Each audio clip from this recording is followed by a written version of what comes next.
Hello everyone, welcome to my YouTube channel economics net achiever. आप सभी लोगों का बहुत बहुत धन्यवाद मेरे यूट्यूब चैनल से जुड़ने के लिए।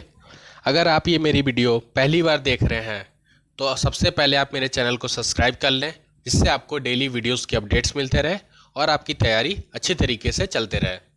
मैं बता दूं, मेरा नाम अंकित कुमार है। मैं एक इकोनॉमिक्स एजुकेटर हूं अनअकैडमी पे। आप चाहे तो मुझे वहां भी फॉलो कर सकते हैं और मैं आपको इकोनॉमिक्स पढ़ाता हूं। आज हम पढ़ेंगे टॉपिक अपना, जो Indian economy to contract 5% in financial year 2021। ये एक स्टैटिक जीके कोर्स है जिसमें मैं आपको स्टैटिक जीके इकोनॉमिक्स के रिलेटेड आपको पढ़ाऊंगा। इकोनॉमिक टर्म हम पढ़ेंगे कि इकोनॉमिक से रिलेटेड जो भी न्यूज़ चल रही है प्रेजेंट में, वो सारी चीज़ों को मैं आपको डिस्कस करूंगा। तो ये न्यू क्रैश कोर्स है इकोनॉमिक्स स्टूडेंट के लिए जो हर फील्ड में किसी भी चीज़ की तैयारी कर रहे हैं। अभी न्यूज़ एक बहुत ज़्यादा चल रही है कि जो इंडियन इकोनॉमी है वो कॉन्ट्रैक्ट कर जाएगी 5% इन फाइनेंशियल ईयर 2021 में। तो इसके बारे में हम जानते हैं कि ये क्या है न्यूज़ और इससे क्या हमारे इकोनॉमी पे होगा। सबसे पहले द इकोनॉमिक टाइम्स का यहाँ पे आपको मैं एक न्यूज़ दिखा देना चाहता हूँ। इकोनॉमिक टाइम्स का ये न्यूज़ है, यहाँ पे आप देखिएगा, Indian economy to construct physical year 2021 says Moody. Indian economy की जो कॉन्ट्रैक्ट है, जो रिसेशन होगी, कॉन्ट्रैक्ट का मतलब होता है माइनस में जाना। आपकी जो ग्रोथ रेट है वो आपकी माइनस में चली जाती है, तो उसे हम कॉन्ट्रैक्ट कहते हैं। तो अभी मूडीज़ ने भी ये किया है कि जो इंडियन इकोनॉमी है वो माइनस में जाएगी। अभी कुछ दिनों पहले आईएमएफ, इंटरनेशनल मॉनेटरी फंड ने कहा था कि इंडिया की जो ग्रोथ रेट होगी 1.9% के हिसाब से चलेगी।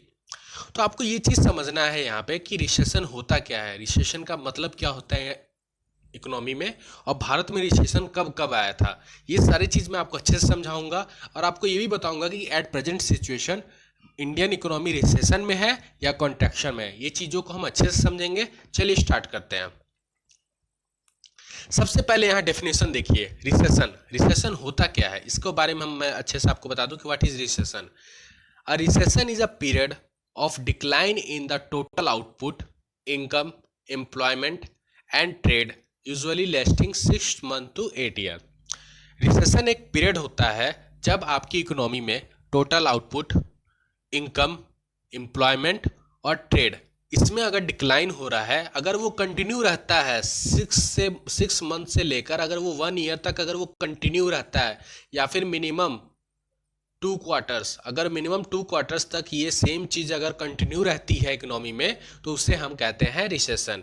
ये चीज़ आपको समझ आ गया। अगर किसी भी इकोनॉमी में अगर एम्प्लॉयमेंट देखा जा रहा है, एम्प्लॉयमेंट में डिक्लाइन हो रहा है, इनकम डिक्लाइन हो रही है, टोटल आउटपुट और ट्रेड्स डिक्लाइन हो रहे हैं, कंजप्शन डिक्लाइन हो रहा है, तो उस इकोनॉमी को हम रिसेशन इकोनॉमी कहते हैं।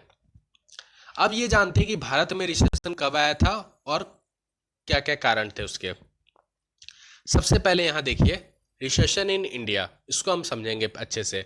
जो फर्स्ट रिसेशन आया था वो आया था 1957 में और 1958 में। इस टाइम पे -1% ऑफ ग्रोथ रेट था इंडियन इकोनॉमी का। जो इंडियन इकोनॉमी है वो माइनस में चली गई थी 1.2%। इसका मेन रीजन था ड्यू टू एग्रीकल्चर और एक्सपोर्ट। आपको मालूम है कि पहले भारत का बेसिक जो चीज़ था वो एग्रीकल्चर था और एक्सपोर्ट था। भारत डिपेंडेंट था यूएसए पे और यूरोपियन कंट्री पे, इसलिए हम बहुत चीज़ एक्सपोर्ट करते थे। इंपोर्ट होगा यहाँ पे, सॉरी, एक्सपोर्ट नहीं होगा, एक्सपोर्ट तो भारत करता नहीं था, यहाँ पे इंपोर्ट होगा। तो बहुत चीज़ हम इंपोर्ट के डिपेंड पे भरोसे रहते थे। इस कारण जो रिसेशन था वो 1.2% चला गया था। जो नेक्स्ट आता है रिसेशन वो आया था 1965 और 1966 में।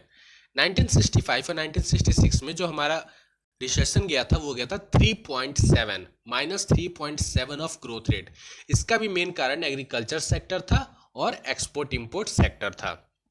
आगे देखते हैं 1972 और 73 में। 1972-73 में 0.3% ऑफ ग्रोथ रेट हमारी गई थी due to oil prices. Oil prices के इंक्रीज हो जाने से हमारी जो रुपए होती है, रुपए की वैल्यू गिर जाती है according to dollar. Dollar increase हो जाता है, रुपए की वैल्यू गिर जाती है, जिसके चलते ऑयल क्राइसिस आया था भारत में। 1979 और 1980 में हमने ये चीज़ नोटिस किया था कि ये हाईएस्ट रिसेशन है भारत के इकोनॉमी में। ये चीज़ याद रखिएगा कि इंडिया में सबसे हाईएस्ट जो रिसेशन आया था वो आया था 1979 और 1980 में। इस टाइम पे -5.3% ऑफ ग्रोथ रेट था।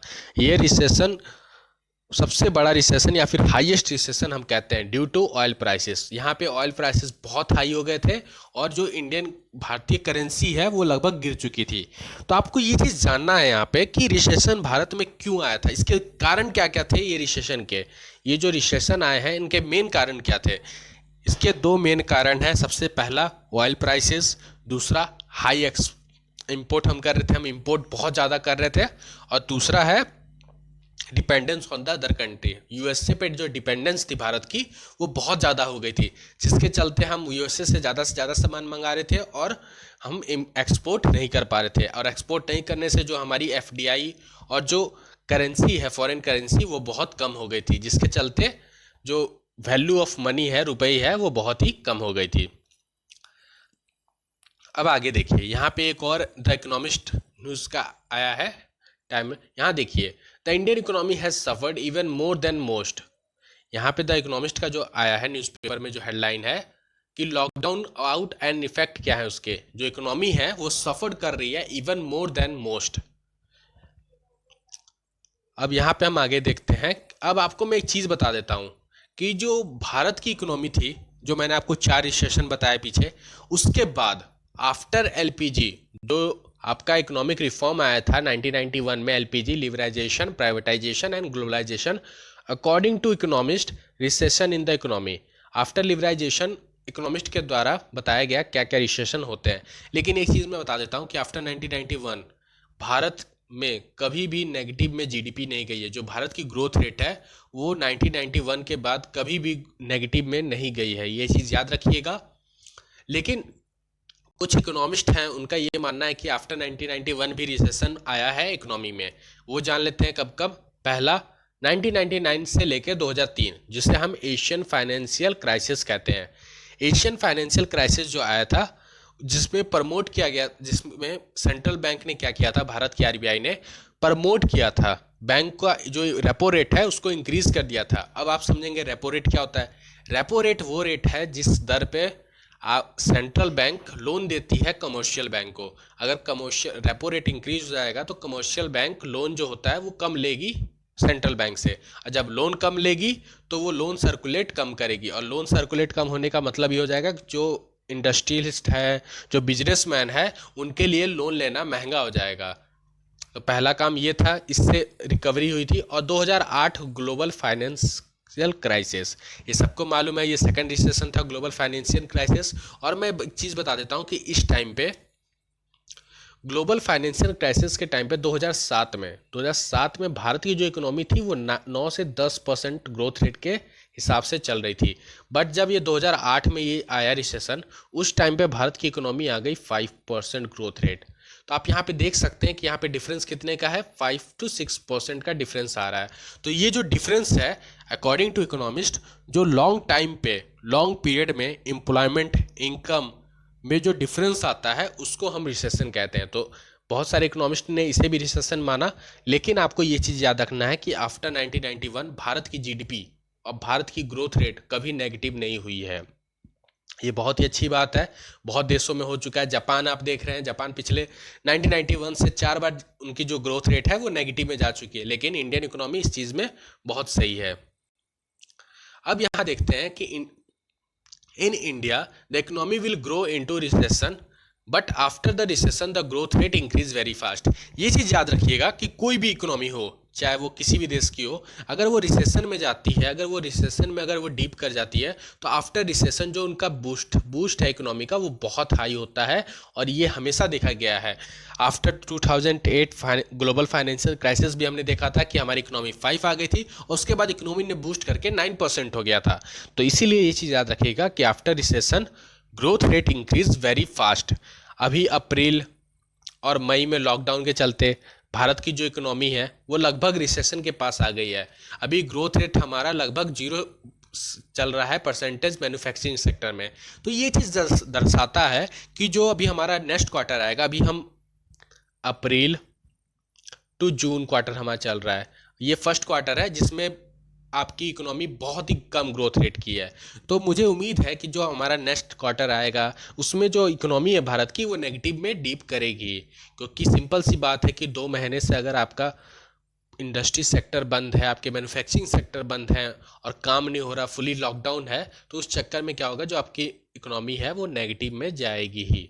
और after negative it recover very fast. अब यहाँ देखिए, यहाँ पे आपको एक GDP growth estimate for India Moody's के द्वारा बताया गया है। मूडीज़, एसबीआई, गोल्डमैन, सारे अलग अलग जो इंस्टीट्यूशन हैं जो जीडीपी ग्रोथ रेट को एस्टिमेट करते हैं, उन्होंने ये चीज़ बताया है। यहाँ पे देखिए, एक मिनट, हाँ यहाँ देखिए, एसबीआई के द्वारा बताया गया है कि जो भारत का जो रिसेशन होगा या जो भारत की कॉन्स्ट्रैक्ट होगी वो -6.80% होगी। गोल्डमैन के द्वारा बताया गया कि ये -5% होगी। आईसीआरए के द्वारा बताया गया कि ये -5% होगा और मूडिस के द्वारा बताया गया है कि ये हो सकता है 1.5 टू 1.6%। अब ये चीज़ तो आपको समझ आ गई कि जो अभी क्वार्टर है उसमें रिसेशन भारत इकोनॉमी जाएगा। ये सिंपल सी बात है कि जो इंडियन इकोनॉमी 1991 के बाद कभी भी नेगेटिव में नहीं गई थी, वो 2020 फाइनेंशियल ईयर में जरूर जाएगी। अब ये चीज़ देखते हैं कि ये रिकवर कैसे करेगी। आप यहाँ देखिए, चार्ट को अच्छे से देखिएगा। यहाँ पे ध्यान से देखिए कि यूएसए 2020 में -5.9 जा रहा है, लेकिन वो 2021 में बहुत ही फास्ट रिकवर कर रहा है 4.7% से। इंडियन इकोनॉमी जो है वो 1.9% रहेगी, ऐसा अनुमान है। उनका जो जीडीपी ग्रोथ रहेगा भारत का वो 1.9% रहेगा। लेकिन उसके बाद 2021 में आप देख रहे हैं कि इसका जो ग्रोथ रेट है, जो जीडीपी है, वो 7.4% है। यहाँ चाइना का आप देखिए 1.2% है, बहुत कम है, और लेकिन अगले साल 9.2% हो जा रहा है। तो इस चीज़ से आपको क्या, इस चीज़ का समरी मिला कि कभी भी अगर कोई ग्रोथ रिसेशन में जाता है या नेगेटिव में जाता है तो उसके बाद जो रिकवरी होती है वो बहुत ही फास्ट होती है। और एशियन कंट्री की जो रिकवरी रेट है आफ्टर रिसेशन वो बहुत ही अच्छी है अकॉर्डिंग टू यूरोपियन कंट्री। तो आपको ये चीज़ समझ आ गया कि भारत में रिसेशन कब आएगा, अगर आएगा तो कैसे आएगा, और उसके क्या क्या मेन रीज़न है। तो इसमें आपको कोई भी कन्फ्यूजन नहीं होना चाहिए, कोई भी डाउट नहीं होनी चाहिए। आपको ये चीज़ अच्छे से समझ आ गया कि रिसेशन क्या होता है और रिसेशन के यूजेस क्या होते हैं। अगर आपको इस टॉपिक में कोई कन्फ्यूज़न है तो आप मुझसे कमेंट करके पूछ सकते हैं। आप मुझे चाहें तो आप मुझे टेलीग्राम चैनल ज्वाइन कर लीजिए, वहाँ पे आप मुझसे पूछ सकते हैं इसके रिगार्डिंग। और ये न्यू क्रैश कोर्स है फॉर इकोनॉमिक्स स्टूडेंट जो कोई भी एग्जाम दे रहे हैं, कोई भी करंट अफेयर जो इकोनॉमी में अभी रिलेटेड चलेगी, जो मुझे लगता है कि आपके एग्जाम बेसिस से इंपॉर्टेंट है, उस पर मैं वीडियो आपके लिए बनाते रहूँगा। चलिए मिलते हैं अपने नेक्स्ट टॉपिक में, तब तक के लिए God bless you all, thank you.